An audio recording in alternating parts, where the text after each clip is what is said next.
ये फलां कंपनी ने जूते के नीचे नबी का नाम लिख दिया, अल्लाह का नाम लिख दिया।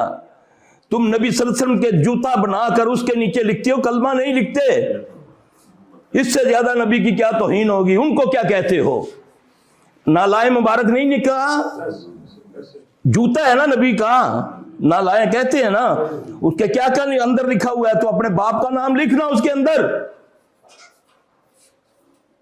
जूता है ना नबी का, लिखते हैं नहीं नीचे, उसके अंदर लिखा हुआ है ना कलमा, कहीं कुछ लिखा हुआ है जूते के नीचे। नबी का जूता है ना। किसकी मां को मां कहूं जाकर मैं? हैं ये तुम्हें तौहीन नजर नहीं आती? ये जी हमने झंडियां लगाई हुई हैं, आप तशरीफ फरमा होंगे, हैं जी, तो झंडियों का पैर क्या छापा हुआ है? नालाए मुबारक। किससे इस्तकबाल करेंगे हम?